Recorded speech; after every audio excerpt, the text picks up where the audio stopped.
رب اشرح لی صدری ویسر لی امری واحلل عقدۃ من لسانی یفقہوا قولی۔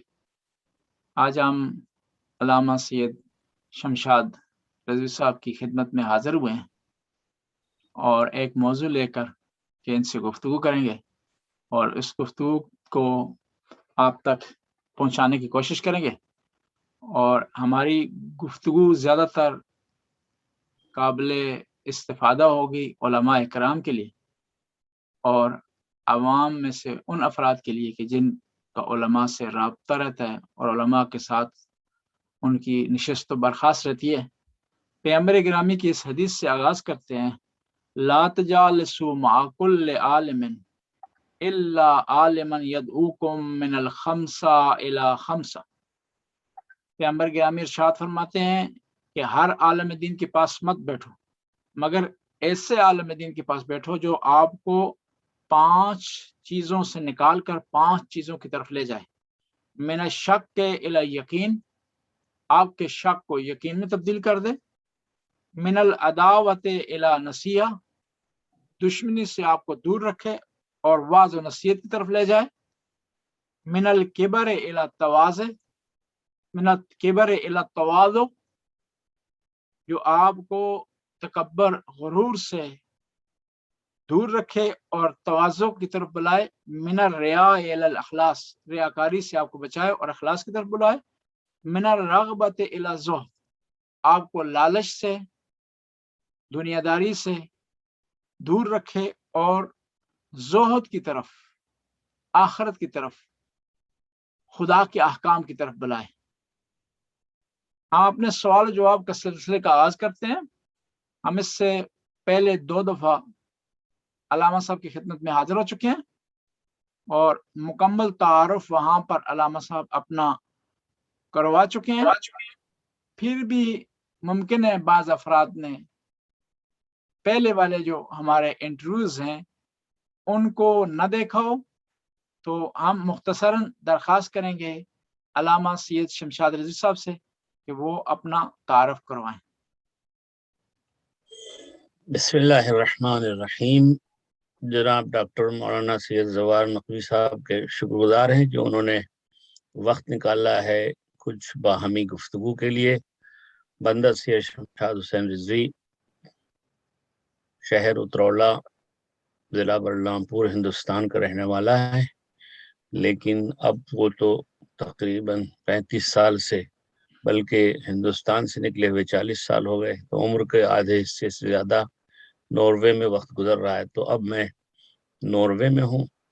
سب سے پہلے میں انجمن حسینی ناروے کی خدمات کر رہا تھا، اب مرکز توحید اسلامی میں ہوں اور یہاں مسجد بن چکی ہے۔ جی جی بسم اللہ۔ بسم اللہ جی، آپ مکمل کیجیے گا۔ میں نے کہا میں جامعہ نازمیہ لکھنؤ سے ممتاز الفاضل ہوں، وہاں پڑھ بھی رہا تھا، پڑھا بھی رہا تھا۔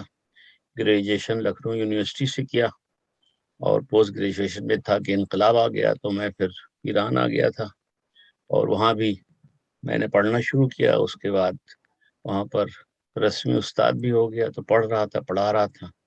پھر 86 میں یہاں کے مومنین نے دعوت دی تو میں ناروے آ گیا اور ابھی تک ناروے میں ہوں۔ بسم اللہ۔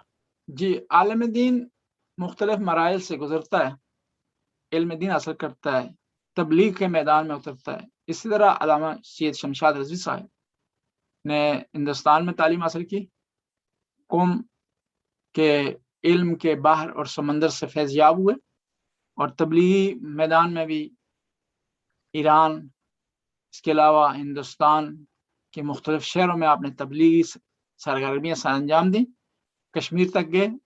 یورپ کا کوئی ایسا ملک شاید ہو جو تبلیغی لحاظ سے آپ کی پہنچ سے دور رہا ہو۔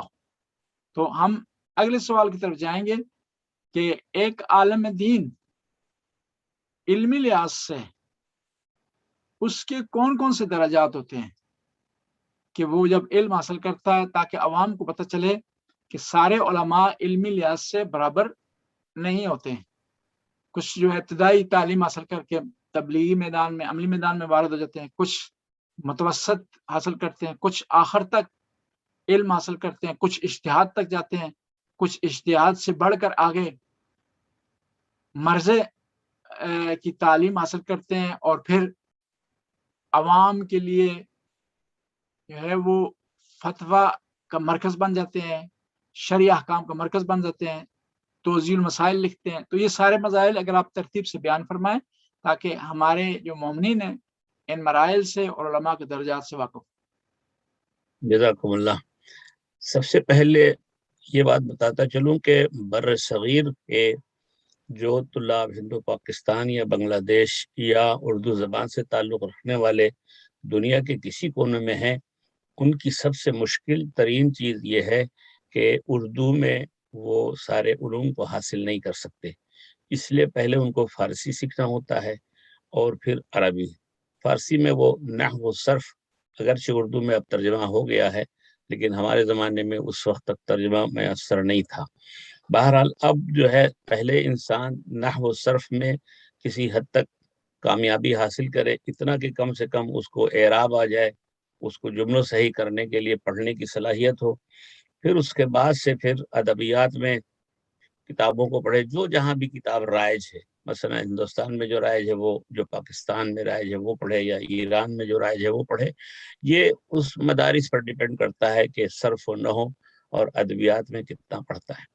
اب اگر آپ وہ کلاسیکل لحاظ سے، جیسا کہ بورڈ وغیرہ میں وہاں ہندوستان میں بھی ہے اور پاکستان میں بھی ہے، جیسا کہ پنجاب بورڈ میں ہے، وہاں الہ آباد بورڈ ہے، تو مولوی، منشی، عالم، فاضل، کامل، ممتاز الفاضل، اس طرح کی ڈگریاں اور درجات وہاں پر ملتے ہیں کتابوں کی تعلیم کے اعتبار سے. انسان پرائیویٹ بھی امتحان دے سکتا ہے اور مدرسے میں رہ کر کے بھی امتحان دے سکتا ہے. پھر ہندوستان میں ہمارے جو پرانے علماء ہیں، نجم العلماء اور ناصر اللہ کے زمانے میں، اس وقت میں اتنا پڑھایا جاتا تھا کہ وہ وہیں پر مجتہد ہو سکتے تھے. جیسا کہ مولانا فرمان علی صاحب کا گروپ گزرا ہے، سنا یہ جاتا ہے کہ ان لوگوں کی کاپیاں نجف میں بھیجی گئی تھی اور وہاں سے ان کی کاپیوں پر اجتہاد کی سند لکھ کے آئی تھی. لیکن اس کے بعد بہرحال علم میں کمی آتی گئی اور کچھ اساتذہ اس طرح کے کم ہوئے اور وہ پھر سلسلہ نہ رہا. لیکن میں یہاں پر بتاتا چلوں کہ اب جب سے یہ کلاسیکل لحاظ سے اور یونیورسٹی کے لحاظ سے سلسلہ شروع ہوا ہے تو بہت سے طلبہ یہ سوچتے ہیں، بلکہ ان کا حق بھی ہے دنیاوی لحاظ سے، کہ وہ ڈاکٹر بنے یا وہ بی اے کرے اور ایم اے کرے، اس لیے کہ یورپ میں آنے کے بعد جو ہے مسئلہ اقامے کا بن جاتا ہے، مسئلہ نوکری کا بن جاتا ہے. تو اس لحاظ سے ان درجات کی بھی پڑھائی بہت ضروری ہوتی ہے. جہاں تک کہ رہا مسئلہ قم کا، قم میں بھی جو آزاد تعلیم ہمارے زمانے میں تھی، لیکن اس کے بعد وہ بھی مسئلہ یونیورسٹی لیول پر آ گیا اور وہاں پر انہوں نے کارشناس اور ارشد اور اس طرح کے اصطلاحات استعمال کر کے اور پھر اس کے بعد وہ دکتورا کی ڈگری وہ دیتے ہیں، جیسا کہ آپ نے مشہد یونیورسٹی سے حاصل کیا ہے. تو یہ درجات سلسلہ بسلسلہ ہوتے ہیں، لیکن اس میں یہ ہے کہ اب انسان کے اوپر ہے، خود طالب علم کے اوپر ہے کہ وہ کتنا علم حاصل کرتا ہے.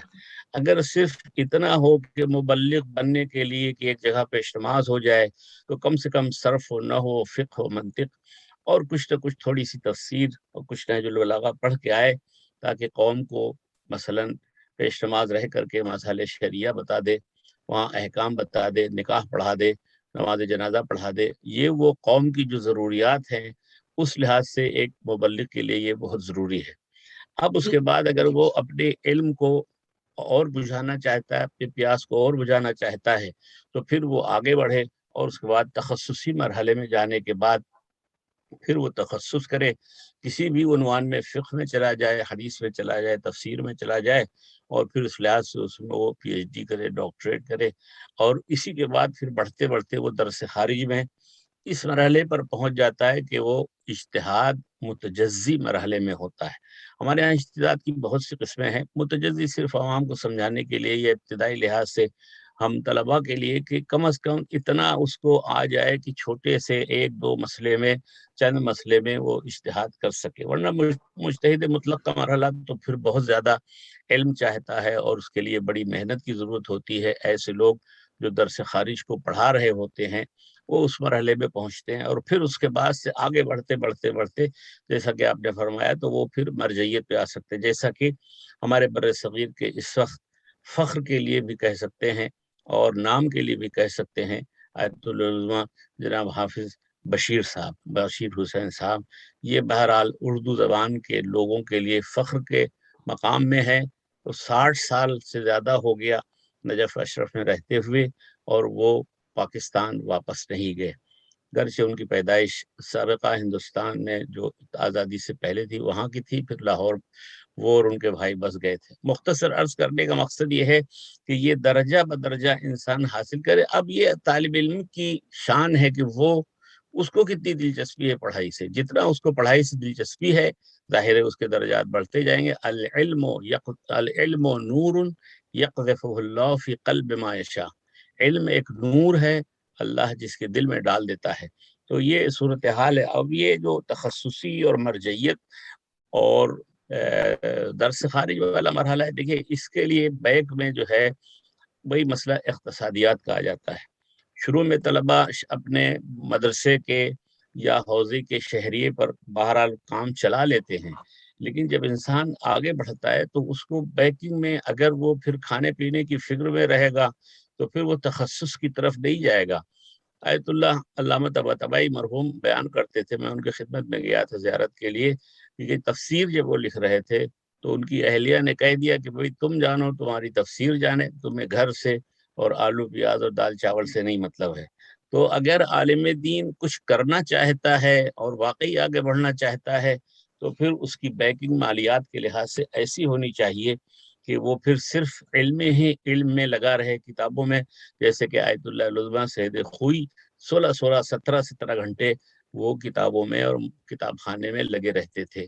تو یہ صورتحال جو ہے ایک طالب علم سے لے کر کے عالم دین و حجت الاسلام و آیت اللہ العظما، اس کے لیے بہرحال مادیات بہت ضروری ہے، اس کے بغیر مشکل ہے. تو یہ درجات ہیں ابتدا سے لے کر کے جو میں نے مختصر آپ کی خدمت میں عرض کیا. جی، ہم آپ کی بات کا خلاصہ کرتے ہیں کہ جس طرح قدیم علماء فرماتے تھے کہ ایک عالم دین اور نماز پڑھنے پیش نماز کے لیے ضروری ہے کہ وہ اس درجے تک ہو کہ لغتین کو اتمام تک پہنچائے اور عربی عبارت جو ہے وہ آسانی سے بغیر اعراب والی عبارت کو اعراب لگا کر پڑھ سکتا ہو. یہ خلاصہ ہے. یہاں پر ایک دو تین سوال ضمن میں آگے ہیں. مدرسہ ناظمیہ بہت مشہور معروف مدرسہ ہے، تو ممکن ہے بعض حضرات اس کے بارے میں علم نہ رکھتے ہوں، تو اس کے بارے میں تھوڑی سی تفصیل بتائیں کہ مدرسہ ناظمیہ اس کی کیا اہمیت ہے ہندوستان میں مومنین اور تشیع کے درمیان، اور اس کے جو خاص طور پر جو فارغ و تحصیلان ہیں، جو علماء نکلے ہیں معاشرے میں جنہوں نے خدمت کی ہے، وہ کون کون سے؟ ایسا ہے کہ یہ مدرسہ نجم الملت مولانا سید نجم الحسن صاحب نے قائم کیا ہے، اور وہاں کے کوئی صاحب ثروت تھے ناظم صاحب. تو اس کا نام ہے مشارع الشرائع. مشارع الشرائع یعنی شریعتوں کی سڑکیں، شریعتوں کے خیابان یا روڈ. اور پھر وہ اتنا زبان پر آنا مشکل تھا تو وہ ناظمیہ کے نام سے مشہور ہو گیا.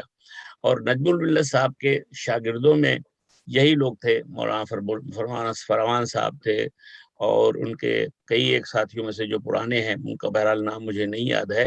لیکن یہاں پر پاکستان میں جو آئے ہیں لوگ، اس میں مولانا مرزا یوسف صاحب ہیں، مولانا حافظ بشیر صاحب فاتح ٹیکسلا جو ہیں بشیر ان انصاری کا صاحب. نام ہے. بشیر انصاری صاحب فاتح ٹیکسلا ہیں، مرزا یوسف صاحب ہیں، وغیرہ اس طرح کے نام ہیں. تو ناظمیہ کالج پرانے مدرسوں میں سے، جن میں سے 3 مدرسے پرانے ہیں. ایک مدرسے جامع ناظمیہ ہے، ایک مدرسے سلطان المدارس ہے، یہ 2 لکھنؤ میں تھے، اور ایک وہاں پر بنارس میں تھا جس کا نام جوادیہ ہے، لیکن اس سے پہلے ایمانیہ تھا. اب بہرحال وہ دونوں دائی ہیں کہ ہم کون پہلے تھے. یہاں لکھنؤ میں بھی ناظمیہ اور سلطانیہ میں آپس میں یہ بحثیں رہتی ہیں کہ کون پہلے تھا. اس سے بحث نہیں ہے، لیکن بہرحال یہ دونوں مدرسے جو ہے لکھنؤ کے مشہور تھے. اور میں آپ کو یہ بتاتا چلوں کہ یہاں تک کہ یہ اتنا مشہور تھا کہ جس وقت میں ڈنمارک میں پہلی مجلس پڑھنے کے لیے، عشرہ محرم پڑھنے کے لیے میں ڈنمارک میں گیا ہوں، تو وہاں ایک صاحب پرانے لوگوں میں سے تھے, ابھی بھی شاید وہ زندہ ہیں, کہ جب میں نے نازمیہ کا تو فوراً اچھل گئے, اچھا اچھا ہاں ہاں آپ وہاں نازمیہ کے پڑھے ہوئے ہیں, مدرسۃ الواعظین سے آئے ہیں, اور میں تو نازمیہ کا جانتا ہوں, اس کا نام میں رسالوں میں پڑھتا تھا. اچھا اچھا. تو اس طرح آپ یہ دیکھ لیجئے کہ نازمیہ سے فارغ التحصیل کی ایک پوری لسٹ ہے. ظاہر ہے کہ ہر زمانے کی لسٹ ہے, مجھے یہ سب زبانی یاد ہے نہ میں عرض کر سکتا ہوں, لیکن یہ کہ بہرحال یہ پرانے لوگوں میں مولانا فرمان علی صاحب کا نام آتا ہے. 4 لڑکے تھے اس زمانے میں, یہ چاروں ہوتی ہے, ابھی نہیں یاد آ رہا ہے مجھے.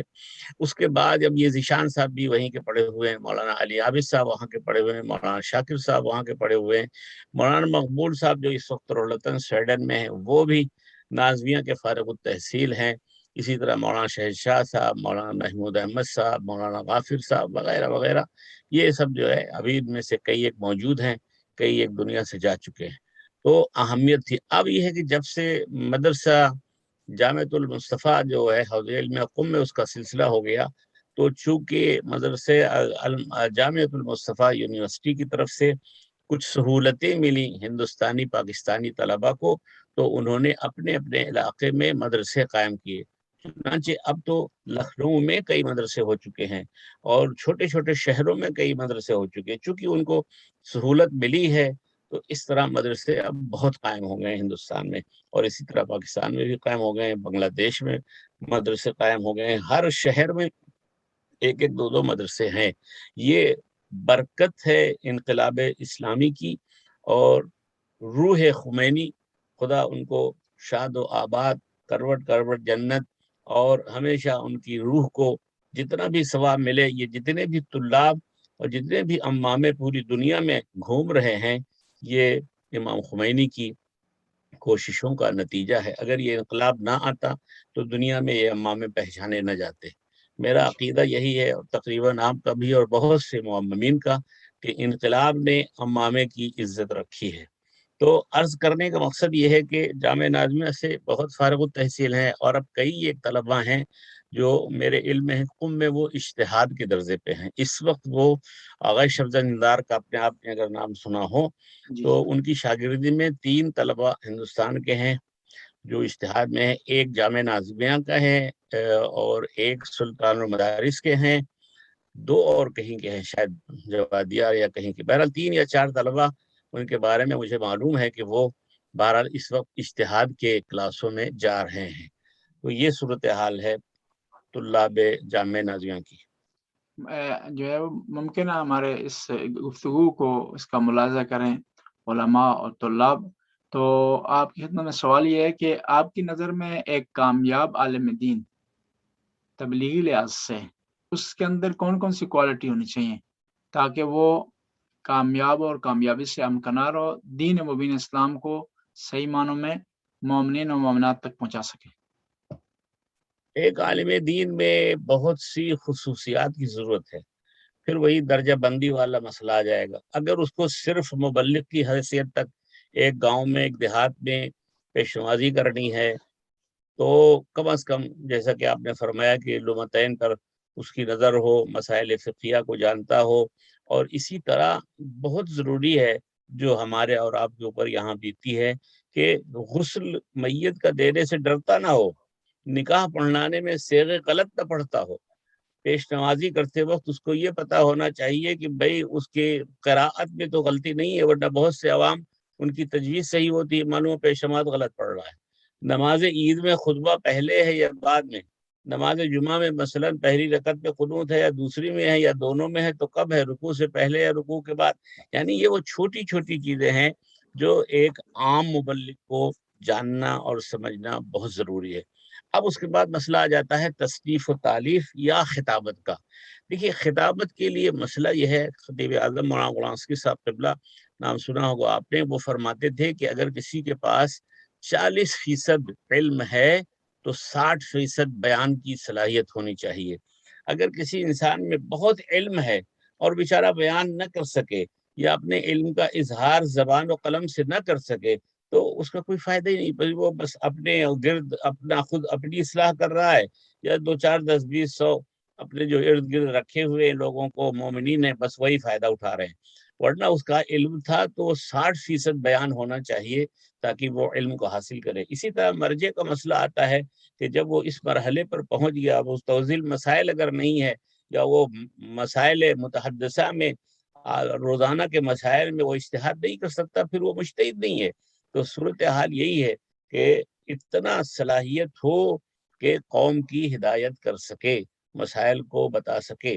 لیکن اس کے ساتھ ساتھ یہ بھی میں آپ کو بتاتا چلوں، جو میرا نظریہ ہے کہ عالم دین کو شجاع ہونا چاہیے، بولڈ ہونا چاہیے، بزدل نہیں ہونا چاہیے. اگر وہ یہ ڈرے کہ ہم نے اگر یہ مسئلہ بیان کر دیا تو کمیٹی ہمیں نکال دے گی، اگر ہم نے یہ بات کی تو قوم والے ہمیں بھگا دیں گے، اگر یہ اس کے دل میں آتا ہے تو پھر وہ میری نظر میں کم از کم وہ عالم دین نہیں ہے. لیکن ہے، میں مانتا ہوں ہے، شجاع نہیں ہے، اس لیے کہ وہ اللہ کے لیے کام نہیں کر رہا ہے، وہ ڈر رہا ہے پبلک سے. اگر وہ اللہ کے لیے ہے اور ڈرے نا تو انشاءاللہ اللہ اس کے لیے راہیں کھولتا ہے. وَمَن يُجَاهِدْ، مسئلہ جو قرآن کی آیت ہے وَالَّذِينَ جَاهَدُوا فِي سُبُلِنَا لَنَهْدِيَنَّهُمْ سُبُلَنَا، تو یہ مسئلہ یہ ہے کہ جو اللہ کی راہ میں جہاد کرتے ہیں اللہ ان کے لیے راستوں کو کھول دیتا ہے. تو شجاع ہونا چاہیے. پھر اس کے ساتھ اگر اس کا دائرہ کار بڑھتا ہے تو اس میں مدیر، یعنی اس میں کام کرنے کی نظم اور ادارت کی صلاحیت ہو. اگر ادارت نہیں کر سکتا ہے تو پھر وہ اور کام کہاں کر سکے گا، مدرسے کا، مسجد کا، دوسرا. بس وہ صرف پیش نمازی ہے، نکاح پڑھانا ہے، نماز جنازہ پڑھانا ہے. لیکن ایک عالم دین میں کچھ نہ کچھ مدیریت کی بھی صلاحیت ہونی چاہیے تاکہ قوم کو ہدایت کی طرف لے جا سکے. اس کے ساتھ ساتھ اب اس میں مسئلہ مطالعے کا ہے. بہت سے علماء ہیں یا مبلغین ہیں، کتابوں سے وہ دور ہیں، بہت کم مطالعہ کرتے ہیں. اور اب تو بڑی مشکل آ گئی ہے اس نیٹ کے اور سوشل میڈیا کے زمانے میں کہ بس اب وہ لوگوں کی تقریریں سن کر کے تقریر کر دیتے ہیں، یا لوگوں کی باتیں ادھر سے لے کے ادھر پیسٹ کر کے وہ مضمون بنا دیتے ہیں. یہ نہیں ہے کہ لاؤ خود تھوڑی سی محنت کریں، کتابوں سے مطالب کو نکالیں اور بولیں. خود محنت کریں، کتابوں سے چیزوں کو نکالیں اور لکھیں، یعنی جدید چیزیں لکھیں، قوم کو بتائیں کہ کیا ہے اور کیسے ہے. یہ بہت چیزیں ضروری ہے. مطالعہ اگر مطالعہ نہیں کرتا ہے کوئی عالم دین، میں تو چھوٹے مولوی کو، جو ایک دیہات کا مولوی ہے، فض پیش نماز ہے، اگر وہ گھنٹہ 2 گھنٹہ مطالعہ نہیں کرتا ہے تو میں اس کو مولوی نہیں مانتا ہوں. کیوں؟ اس لیے کہ اس کے ہاں علم اس نے پڑھا ہے، اس میں العلم وحشی، علم جو ایک وحشی ہو اور اس کو تکرار کیا جائے. مولا علی نے کہا ہے کہ قیدوہ بالتکرار قیدوہ بالکتابہ، لکھ کر کے اس علم کو محفوظ کرو، اس کو جو ہے تکرار کر کے، مباحثہ کر کے اور مطالعہ کر کے اس کو محفوظ کرو. تو بہت ضروری ہے. ہمارے بھائی جو بھی اس سے سننا چاہیں، ناراض نہیں ہونا چاہیے، ان کو میں معذرت خواہ ہوں. لیکن میں سب سے گزارش کروں گا کہ بھائی چاہے 1 گھنٹہ آپ مطالعے کا رکھیں، آدھا گھنٹہ رکھیں، لیکن کتاب سے ضرور تعلق رکھیں. اور پھر کتاب میں سب سے بڑی کتاب قرآن ہے. قرآن کو خود بھی پڑھیے اور اس کے بعد اس کا ترجمہ اور تفسیر کی طرف دیکھیے. آپ تو ماشاءاللہ ڈاکٹریٹ کیے ہوئے ہیں اس میں. آپ سوچئے کہ کتنے مطالب ہیں آج تک ہمارے بڑے بڑے علماء جو مفسرین ہیں، آغا مکارم ہوں، آغا طباطبائی ہوں، آغا خوئی ہوں، ان لوگوں نے قرآن کے بارے میں ابھی نئے نئے مطالب کتنے باقی رہ گئے ہیں جو قرآن سے ابھی تک باہر نہیں آئے ہیں. اس لیے کہ اس میں سمندر ہے. تو قرآن سے پھر نہج البلاغہ، پھر صحیفہ کاملہ. چلیے ان تمام چیزوں میں جتنا بھی ہو سکے، اور خاص طور سے فقہی مسائل میں بھائی اتنے لوگ کمزور ہیں، توضیح المسائل اٹھا کر کے نہیں دیکھتے ہیں، وہ غلطیاں کرتے ہیں، یا قوم سوال کرتے ہیں تو وہ پھر فوراً ادھر ادھر وہ فون کرنے لگتے ہیں، چی بجبی ہو جاتے ہیں. تو اس لیے مطالعہ جو ہے بہت ضروری ہے. اگلا سوال کی طرف جاتے ہیں کہ ہم جب طالب علم تھے تو اکثر ہمارے اساتذہ کہتے تھے کہ فلاں آدمی میں ذی طلبگی نہیں ہے اور فلاں ذی طلبگی کا بہت خیال رکھتا ہے، اور فلاں آدمی بعض چیزوں کی رعایت نہیں کرتا، مراعات نہیں کرتا. تو یہ ذی طلبگی ہوتی کیا ہے؟ اس کی تھوڑی وضاحت فرمائیں. زی اور زو اور زا یہ عربی کا لفظ ہے جو والے کے معنی میں ہوتا ہے، صاحب کے بنے. زو مالن یعنی مال والا. اور جب وہ زبر و زبر پیش زیر، اس کی 3 حالتیں جو ہوتی ہے نحو میں، اسی لحاظ سے کبھی زو ہوتا ہے، کبھی زی ہوتا ہے، کبھی زا. زی طلبگی یعنی طلبگی کے شان والا. اب مسئلہ یہ ہے کہ زی طلبگی جو لباس ہے، چاہے وہ ٹوپی شیروانی ہو، چاہے امامہ ابا قبا ہو، جتنا اس نے علم حاصل کیا ہے کم از کم لباس میں اس کو مواقع ضروریات دین کی طرف اس کو لباس میں ہونا چاہیے. مثلا فرض کیجئے مجلس ہو رہی ہے تو لباس میں ہو، نماز جنازہ ہو رہی تو لباس میں ہو، نکاح ہو رہا.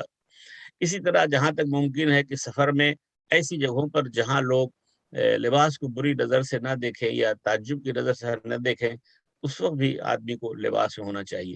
لیکن فرض کیجئے کہ کسی بھی وقت یہ کہ یورپ میں ہم اور آپ سفر کر رہے ہیں، مشکل ہوتی ہے. بعض لوگ تو خیر عمامہ نہیں اتارتے ہیں، لباس نہیں اتارتے ہیں، لیکن ہم آپ جیسے لوگ بہرحال وہ ہوتا ہے تو کوٹ پینٹ بھی اگر آدمی پہن لے تو سادہ رہے. اس میں یہ نہ ظاہر ہو کہ اس میں سادگی اس کی نکل جائے اور معلوم ہو کہ صاحب یہ تو کوئی گنڈا جا رہا ہے. یہ معذرت کے ساتھ یہ لفظ برا ہے، لیکن پھر بھی وہ کوٹ پینٹ اس طرح پہنتے ہو، جینس کی اتنی تنگ پینٹ پہن لے کہ معلوم دیکھنے والا بھی کہے کہ یہ مولانا یار کیسے تنگ پینٹ پہنے ہوئے مثلا. تو ذی طلبگی یعنی اس کا اخلاق یہ بہت ضروری ہے. اخلاق پبلک کے ساتھ ایسا ہونا چاہیے کہ وہ پبلک میں گھل مل جائے، لوگ اس کا احترام کریں، وہ بھی ایسا احترام کرے کہ لوگوں کے دلوں میں اس عالم دین کی جگہ پیدا ہو جائے. اور یہ اخلاق سے ہی ہو پائے گا. اگر اخلاق صحیح نہیں ہے تو ذی طلبگی نہیں ہے اس میں. لباس اس کا اگر صحیح نہیں ہے تو ذی طلبگی نہیں ہے. اور اسی طرح عوام کے سامنے اس کو دنیا داری کا اظہار نہیں کرنا چاہیے. بڑی معذرت کے ساتھ بہت سے لوگ ہوتے ہیں جو مجلسوں کو طے کرتے ہیں پیسے کے ساتھ، یہ عوام کو برا لگ جاتا ہے. اور اسی طرح پیسے کو مانگنے کے سلسلے میں بھی یہ بھی ہمیں احتیاط کرنی چاہیے. اللہ رازق ہے، کسی کو 5 دیتا ہے، کسی کو 2 دیتا ہے. وہ مصلحت سمجھتا ہے کہ کس کو 5 روٹی ملے گی، کس کو 2 روٹی ملے گی. تو ہمیں ذی طلبگی میں پبلک کے سامنے ہاتھ نہیں پھیلانا چاہیے. ذی طلبگی میں ہمیں لالچی نہیں ہونا چاہیے. ذی طلبگی میں کسی بڑے آدمی کی ہمیں خوشامد نہیں کرنی چاہیے. چاپلوسی بہت بری چیز ہے. منہ پر تعریف کرنا یہ شرعن جائز نہیں ہے، اس لیے کہ وہ منہ پر تعریف کر رہا ہے، پیٹ پیچھے برائی کر رہا ہے. لیکن واقعی کچھ لوگ ہوتے ہیں کہ بہرحال خوشی میں منہ پہ تعریف کر دیتے ہیں، یہ بری بات نہیں ہے. لیکن یہ کہ ایک آدمی چاپلوسی کے انداز میں بات کرے، یہ وہ ساری چیزیں ہیں جو ایک طالب علم کو، عالم دین کو اس کا خیال کرنا چاہیے. ذی طلبگی میں بہت سی چیزیں آ جاتی ہیں. لباس ہے، اخلاق ہے، اس کے کھانے پینے کا انداز ہے، اٹھنے بیٹھنے کا انداز ہے، سونے کا انداز ہے. یہ ساری چیزیں ہیں جس میں اس کو احتیاط برتنی چاہیے. اس لیے کہ قوم کی نظر عالم دین پر ہوتی ہے، وہ ہادی ہوتا ہے، وہ رہنما ہوتا ہے. اگر وہ اس نے کچھ تھوڑا سا الٹا سیدھا غلط کام کیا تو قوم والے اس کو اچھال دیتے ہیں، وہ چھوڑتے نہیں ہیں. یہ پگڑی کو اتنا جلدی اچھالتے ہیں کہ آپ سوچ نہیں سکتے ہیں. عوام میں جو غلطی ہوتی ہے وہ اس کو اتنا نہیں دیکھتے، نظر انداز کر دیتے ہیں. لیکن عالم دین کی غلطی کو ایسا پکڑتے ہیں. اس کا تجربہ آپ کو بھی ہے اور مجھے بھی ہے. ہم بھی پکڑے گئے ہیں، آپ بھی پکڑے گئے ہیں. ذرا سی کہیں غلطی ہوئی فوراً پکڑتے ہیں.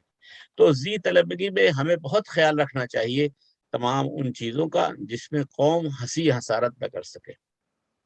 جی، اس کے علاوہ آپ نے زندگی میں اتار چڑھاؤ دیکھا ہے، عوام کے ساتھ رابطے میں رہے ہیں، عوام کے ساتھ نزدیک رابطے میں رہے ہیں، اور عوام کا مختلف رویہ رہا ہے، اس پر آپ کا رد عمل بھی رہا ہے.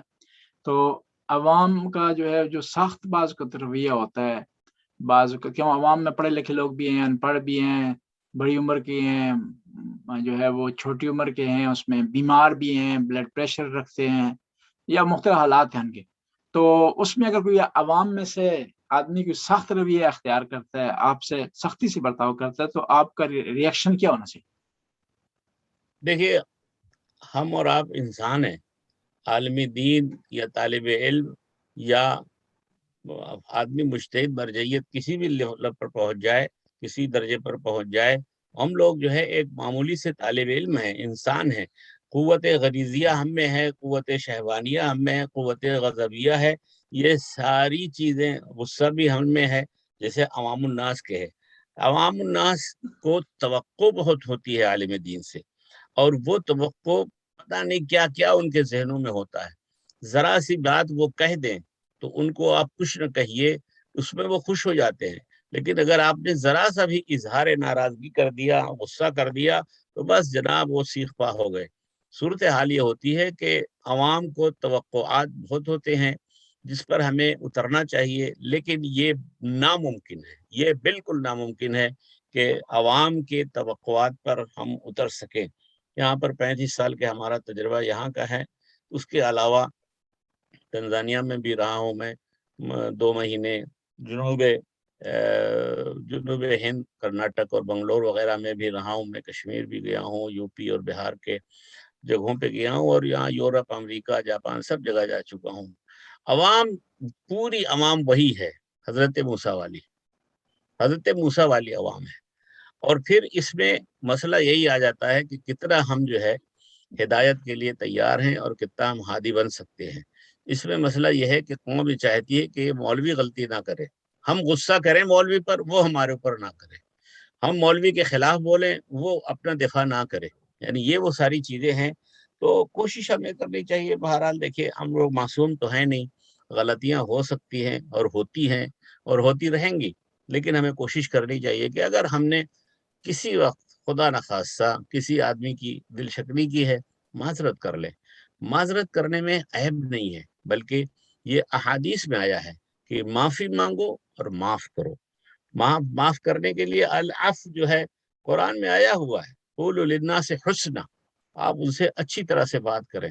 اور پھر عفو درگزر کی آیتیں بھی موجود ہیں، تعلیمات چہاردہ معصومین بھی موجود ہیں۔ عوام اگر غلطی کرے اس کو آپ بس ایسے جانے دیں، کوشش کریں کہ ہاں گناہ میں مبتلا نہ ہو۔ اس کے لیے مسئلہ ہے کہ اگر وہ گناہ میں مبتلا ہو رہے ہیں تو آپ امر بالمعروف کریں، کہیں پر غلط کام ہو رہا ہے تو نہیں انل منکر، یہ واجبات میں ہے، یہ عالم دین کے واجبات ہی میں نہیں ہے بلکہ مومن کے واجبات میں سے ہے۔ تو امر بالمعروف نہیں انل منکر کرنا یہ عالم دین کا کام ہے۔ لیکن کہیں پر مسئلہ بارڈر اور حدود کا آتا ہے کہ کس مرحلے تک آپ امر بالمعروف کر سکتے ہیں، کس مرحلے تک نہیں کر سکتے۔ جہاں پر آپ کے اثرات نظر نہ آ رہے ہوں وہاں پر خاموشی بہتر۔ مثلا فرض کیجئے کہ ایک بزم میں غیبت ہو رہی ہے، اب عالم دین بیٹھا ہے، اب بیچارہ وہ دیکھ رہا ہے کہ یہ تو بڑے مشکل میں ہم پھنس گئے ہیں کہ یہاں پر غیبت ہو رہی، تو پہلے تو وہاں ٹوک دیں۔ اگر وہ بھی اس مسئلے میں بھی نہیں مسئلہ ہوتا ہے تو وہاں سے اٹھ کے چلے جائیں۔ یہ بھی نہیں ہو سکتا ہے تو پھر خدا کو گواہ کیجئے کہ خدا یا پروردگارہ میں اس غیبت میں شریک نہیں ہوں۔ یہ صورتحال ہوتی ہے، جہاں جیسا ماحول ہوتا ہے وہاں ایسا کرنا پڑتا ہے۔ لیکن دوستو، میرے بھائی، میں عرض کروں کہ وہی ہے کہ قوم کو توقعات عالم دین سے بہت ہے۔ عالم غلطی نہ کرے، اس سے کوئی غصہ نہ ہو، اس سے کچھ نہ ہو، یہی ہوتا ہے۔ لیکن عالم دین کے جو حقوق و فرائض ہیں اس کی طرف نہیں آتے ہیں لوگ، کہ کن کن مشکلات میں عالم دین گھرا ہوتا ہے۔ تنخواہ کا مسئلہ ہو جائے، گھر کا مسئلہ ہو جائے، اس کی آمدنی کا مسئلہ ہو جائے، اس کے بچے بیمار ہیں، بیوی بیمار ہے، اس کے پاس گاڑی نہیں ہے، اس کو کہیں جانا ہے، یعنی یہ وہ سارے مرحلے ہیں۔ وہ ٹرین سے اور بس سے سفر کرتا ہے، ٹیکسی اپنی جیب سے ٹیکسی کا پیسہ خرچ کر کے چلاتا ہے۔ ان باتوں پر عوام کو بالکل کوئی توجہ نہیں ہوتی ہے بھائی۔ اس طرف نہیں دیکھتے ہیں کہ مولانا صاحب کن کن پریشانیوں میں جھیل کر کے اور ہمارے پاس آئے ہیں تقریر کرنے کے لیے۔ بس وہ تو چاہتے ہیں کہ ممبر پر یہ چہکے آدمی اور ہم نعرے لگائیں، لیکن اس سے پہلے نہیں پوچھتے ہیں کہ اس سے پہلے ابھی کیا گزری ہے، یا 1 گھنٹہ پہلے اور 1 دن پہلے اس عالم دین پر کیا گزر گئی، ہمیں اور آپ کو، مولوی کو، عوام کو پتہ نہیں ہے۔ کوشش کرنی چاہیے، عوام کو چاہیے۔ احادیث معصومین علیہ السلام کی ہے، احترام عالم کے لیے، اس کی قدر و منزلت کے لیے اتنی روایات موجود ہیں، میں اس وقت نکال سکتا ہوں، دکھا بھی سکتا ہوں کہ کتنی روایت علماء کے احترام کے بارے میں ہے کہ تم سوال آزمائش کے لیے نہ کرو، تم اس کے سامنے بیٹھو تو ادب کے ساتھ بیٹھو، تم عالم دین کے ساتھ بیٹھو، وہ اس طرح ہے شجر کے مانند کہ تمہارے لیے جیسے وہ پھل گرتا ہے درخت کے نیچے سے، اسی طرح عالم دین ہوتا ہے۔ تو عالم دین کے فضائل میں اتنی احادیث ہیں۔ رسول اسلام نے ارشاد فرمایا کہ علماء وارث انبیاء ہیں، اور امام حسین علیہ السلام نے فرمایا مجار العمور بید العلماء، یہ امام حسین علیہ السلام فرماتے ہیں جس میں مومنین گریا کرتے ہیں پورے سال، خاص طور سے محرم میں، لیکن اس حدیث کی طرف کب عمل کرتے ہیں عوام؟ مجار العمور بید العلماء، علماء کے ہاتھ میں ساری چیزیں ہیں، ان کو سارے اختیارات ہیں، ان کو اختیارات دیے جائیں اور دینا چاہیے۔ یہ دین اور شریعت نے دیا، یہ نہیں کہ کوئی عالم دین چاہتا کسی کے اوپر مسلط ہو یا جو ہے وہ سیطرہ ہو جائے۔ بات یہ ہے کہ دین اور شریعت اور قرآن اور احادیث نے عالم دین کو رتبہ دیا ہے۔ تو بہرحال عوام جو ہے وہ بس کیا عرض کروں, عوام کی برائی بھی نہیں ہمارا مقصد ہے. مقصد یہ ہے کہ ان کو توقعات زیادہ ہوتی ہیں عالم دین سے. عالم دین اس پر کبھی اتر پاتا ہے اس کسوٹی پر, کبھی اس کسوٹی پر اتر نہیں پاتا ہے, تو اس طرح مشکلات کھڑی ہوتی ہیں. جی اگلے سوال کی طرف جاتے ہیں. 2 سوال میرے ذہن میں آئے. پہلا سوال یہ ہے کہ ایک عالم دین سے کسی نے سوال پوچھا ہے, عالم دین کو نہیں آتا یا وقتی طور پر نہیں آتا, تو عالم دین کو ادھر ادھر اس بات کو ٹالنا یا اس کو گھما پھرا کرنے کے بجائے کیا کرنا چاہیے؟ تھوڑی سی اور وضاحت کرے اس سوال میں. وضاحت اس کی طرح کسی نے عالم دین سے ایک سوال پوچھا ہے, عالم دین کو وقتی طور پر اس جواب اس کا ذہن میں نہیں آ رہا, حضور ذہن نہیں اس کا, تو بعض اوقات لوگ ہوتے ہیں اس کو گھما پھرا کر کے کوشش کرتے ہیں کہ ادھر ادھر کا جواب دے دیں. یہ صحیح بات ہے یا سری کہہ دیں کہ مجھے نہیں آتا اس کا جواب؟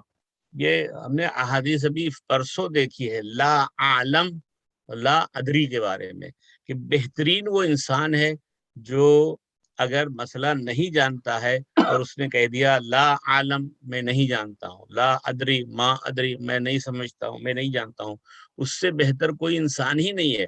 بہتر یہ ہے کہ عالم دین نے کہا کہ میں اس کو کتابیں دیکھ کر کے بتا دوں گا, یا کسی اپنے آڈینس, کسی اپنے بھائی دوست یا استاد یا کسی سینئر سے پوچھ کے بتا دوں گا, یا میں قوم اور رنجہ فون کر کے بتا دوں گا. یہ بہترین عالم دین ہے جو اس طرح رویہ اختیار کرے. لیکن اگر وہ چاہتے ہیں کہ گھما پھرا کے اپنے مطلب کی بات کہلوا دیں اور عالم دین نے ان کے مطلب کی بات کہہ دی, تو وہ عالم دین گناہگار بھی ہوتا ہے اور غلط مسئلہ بتایا. یہ دین اور شریعت نے اجازت نہیں دی ہے. گھما پھرا کر کے مطلب کی بات قوم کے لحاظ سے جواب دینا یہ شرعاً جائز نہیں ہے. ایسے اگلا سوال کرتے ہیں. میرے ذہن میں بھی سوال آیا. سوال یہ ہے کہ شریعت میں بعض اوقات انسان معذور ہوتا ہے. مثلا ایک آدمی وضو نہیں کر سکتا کسی وجہ سے, تو وہ اس کو اجازت دی گئی تیمم پہ وہ گزارا کرے. کھڑے ہو کر نماز نہیں پڑھ سکتا تو بیٹھنے کی اجازت ہے. اسی طرح بعض اوقات ایک آدمی اضطراری حالت میں ہے تو وہ بعض حرام چیزیں بھی جو اس کے لیے حلال ہو جاتی ہیں وقتی طور پر, جب تک اس کا مسئلہ وہ حل نہیں ہوتا. تو عالم دین اگر کہیں مجبور ہوتا ہے تو وہ ایسا اگر کرتا ہے تو عوام کیوں اس کے خلاف بات کرتی ہے یا اس کو اعتراض کرتی ہے یا اس کے خلاف پروپیگنڈا کرتی ہے؟ اس کی کیا وجہ ہے؟ کیونکہ عالم دین کو اتنی مکلف ہے جتنا عوام ہے.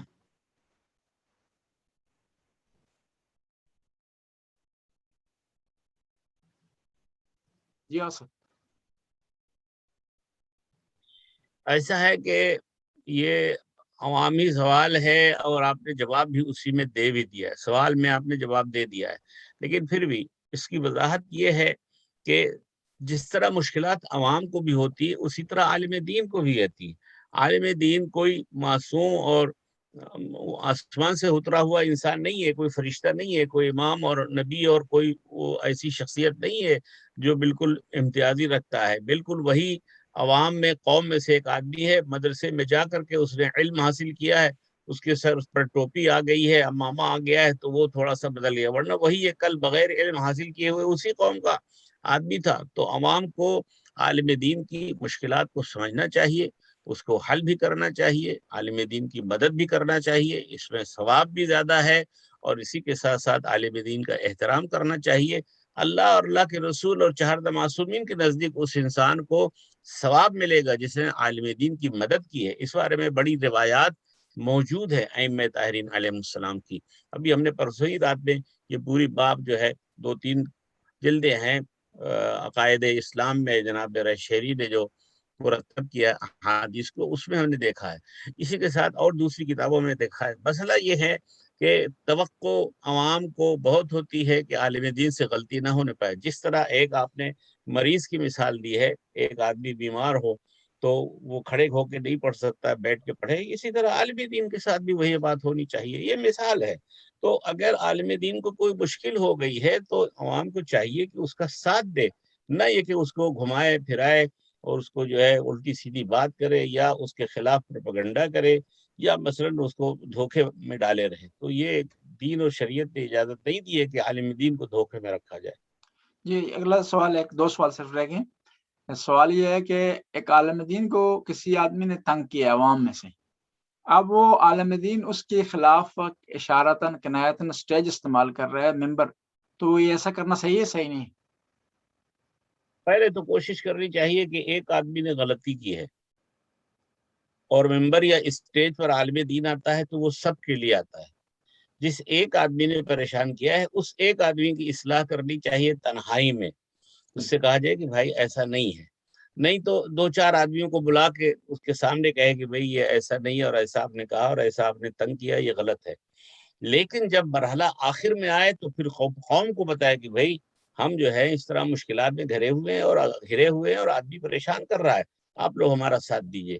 تو پہلی کوشش یہ کرنی چاہیے کہ تنہائی میں اس سے بات کر لی جائے، یہ بات اسٹیج پر نہ لائی جائے. پھر دو چار آدمی جو انتظامیہ کے ہوں یا اہل حل و عقد ہوں، صلح کرنے والے ہوں، ان کے ساتھ خاموشی سے بات کر کے اور اس آدمی کو لایا جائے کہ بھائی یہ آدمی تنگ کیوں کر رہا ہے، ہو سکتا ہے مسئلہ حل ہو جائے. تو اسٹیج اور ممبر کو اس کام کے لیے استعمال نہ کیا جائے، اس لیے کہ وہ فضائل اہل بیت اور شہداء معصومین اور اللہ کے لیے ہے. تو وہ ممبر جو ہے اس طرح استعمال نہیں ہونا چاہیے کہ بھائی ایک آدمی کو وہاں سے ذلیل کیا جائے. یہ علماء میں تین زیادہ تر یہ جو ہے وہ کیٹیگریاں ہوتی ہیں، یعنی خطیب ہوتا ہے، مدرس ہوتا ہے اور پیش نماز ہوتا ہے. آپ کی نگاہ میں سب سے زیادہ مشکل کون سا اس میں سے برانچ ہے؟ ہاں، مشکل تینوں ہیں میرے نظر میں. تو تینوں مشکل ہیں لیکن سب سے زیادہ مشکل پیش نماز کا ہے، اس لیے کہ اس کا عوام کے ساتھ ہو. جو مدرس ہے اس کا سلسلہ جو ہے طلباء کے ساتھ ہے اور یا مدرسے کے پرنسپل کے ساتھ ہے، کسی اور کے ساتھ نہیں ہے. پیش نماز کا ساتھ تمام مومنین کے ساتھ ہے، اور وہ پیش نماز کا حاکم ایک نہیں ہوتا ہے، 100 ہوتے ہیں. اگر فرض کیجئے کسی وقت نماز ظہر میں آپ کو بس نہیں ملی اور آپ صحیح ٹائم پر نہیں پہنچے تو آپ نے انتظامیہ کے ایک آدمی کو فون کر دیا کہ میری بس ذرا لیٹ ہو گئی، میں 10 منٹ لیٹ پہنچ رہا ہوں. اب معلوم ہوا کہ آپ نے انتظامیہ کے ایک آدمی کو بتا دیا، لیکن جو نماز پڑھنے کے لیے لوگ پہنچے ہوئے ہیں ان میں سے ایک نے فون کیا، مولانا صاحب کہاں ہیں آپ؟ بھائی ہاں میں 10 منٹ. بھائی عوام وہ انتظامیہ کو چاہیے کہ پبلک کو بتا دے. معلوم ہوا تیسرا آدمی فون کر رہا ہے، او مولانا صاحب آپ کہاں ہیں؟ کوئی کہہ رہا ڈیوٹی پہ آپ نہیں آئے. یعنی یہ الفاظ جو ہے عوام کو استعمال نہیں کرنا چاہیے. مولانا کے لیے آپ یہ نہیں کہہ سکتے کہ مولانا صاحب آپ ڈیوٹی پر نہیں آئے. میرے ساتھ ایسے واقعات بہت گزرے ہیں جو اس انٹرویو میں کہنا ذرا اچھا نہیں لگتا، ورنہ تو ایسے ایسے سوال کرتے ہیں. اچھا کل ہم نے فون کیا تھا، آپ آفس میں بیٹھے نہیں تھے، ہاں وہ ایسی بات تھی، آپ ادھر چلے گئے تھے. ایسی چیزیں کہتے ہیں کہ بالکل فضول بکواس ہوتے ہیں. تو یہ جو ہے عوام کو اور قوم کو جائز نہیں دیتا ہے کہ اس پیش نماز کو اس طرح ذلیل و رسوا کرے. آخری سوال کہ آپ کے سامنے ایک عالم دین کے سامنے ایک آدمی آ کر کسی عالم دین کی غیبت کرتا ہے تو عالم دین کا ریئیکشن کیا ہونا چاہیے؟ یہ تو بالکل غلط ہے. کسی بھی عالم دین کو عالم دین کے سامنے کسی کی غیبت، اول تو مومن کے لیے غیبت کا سورہ حجرات کی آیت موجود ہے کہ کیا تم یہ پسند کرتے ہو کہ تمہارے سگے بھائی کا گوشت تم کھاؤ. تو یہ تو عام مومن کے لیے کہا گیا ہے، نہ کہ پھر عالم دین کے سامنے عالم دین کی غیبت ہو. اس کو چاہیے کہ اس کو غیبت سے منع کرے اور روکے، یا نہیں ہو سکتا تو اڑ جائے وہاں سے، نہیں ہو سکتا تو پھر دل میں اللہ سے معافی طلب کرتے ہوئے، استغفار کرتے ہوئے کہ خدایا اس مولوی کی بھی غیبت ہو رہی، خدایا تو مجھے معاف کرنا، میں اس غیبت میں شریک نہیں ہوں. تو عالم کو چاہیے کہ کسی بھی عالم کی غیبت نہ سنے. اب ہاں دعا اگر کریں یہاں سر. پر ایک بات اور میں کہ بسم اگر اللہ جی. اس حد تک سن رہا ہے کہ اس کے ذریعے سے میں کچھ مدد کر سکوں گا عالم کی یا عوام کی، تو پھر ممکن ہے کہ وہ سن لے اور پھر عالم دین سے کہہ کر کے اس مسئلے کو حل کرے. بہت شکریہ آقا، خدا کافی آپ کو وقت ہو گیا. سلامت رکھے، کامل و اللہ آپ کو شامل آپ نے سلامت جو ہے رکھے. وہ بہت جواب شکریہ، دیے، آپ نے وقت دیا. اور انشاءاللہ امید ہے کہ اس سے علماء عوام جو ہے وہ رہنمائی حاصل کریں گے اور عوام اور علماء کے درمیان یہ انٹرویو بہتر رابطے کا سبب بنے گا. آخر میں آپ سے التماس ہے کہ یہ جو ناظرین اس پروگرام کو دیکھیں گے ان کے لیے اور میرے لیے اور دوسرے جو مومنین و مومنات دنیا سے چل بسے سب کے لیے دعا فرمائیں. اللہم صلی علی محمد و آل محمد. پروردگارہ بحق محمد و آل محمد ہماری اس نشست کو اپنی عبادت میں قبول فرما. اگر کوئی غلطی ہوئی ہو اس کو معاف فرما. الہی پروردگارہ بحق محمد و آل محمد جو باتیں ڈاکٹر صاحب نے سوال کیا اور میں نے جواب دیا، یا میں نے سوال کیا انہوں نے جواب دیا ہے، پروردگارہ اس میں کوئی بری نیت نہیں ہے، اخلاص کے ساتھ ہم لوگوں کو ہدایت کی توفیق عطا فرما، ہم لوگوں کو زیادہ سے زیادہ توفیق دے کہ خدمت اسلام اور مکتب اہل بیت کی خدمت کر سکیں بحق محمد وآل محمد۔ پیشماد مدرسین، اساتذہ، مجتہدین، مراجع، جن کی جو بھی مشکل ہو پروردگار تمام مشاکل کو، مشکلات کو حل فرما بحق محمد وآل محمد۔ ان تمام خادمین اہل بیت کے پیچھے امام زمان کی دعائیں شامل حال رہیں، خاص طور سے جو طلاب عزیز اپنا وقت دے رہے ہیں، علماء خدمت کر رہے ہیں، پروردگارہ ان کی توفیقات میں اضافہ فرما، ان کے والدین، ان کے اساتذہ، ان کے محسنین اور مرحومین کو پروردگارہ ان کو بخش دے بحق محمد وآل محمد۔ امام زمان علیہ السلام کے ظہور میں تعجیل ہو، ان کے اعوان و انصار میں ہمارا شمار ہو۔ وصلی اللہ علی محمد و اہل بیتہ الطیبین الطاہرین، اللہم صلی علی محمد۔ بہت بہت شکریہ، بہت شکریہ آقا، ٹھیک ہے جی، التماس تو جی، خدا حافظ۔ بہت شکریہ، خدا حافظ۔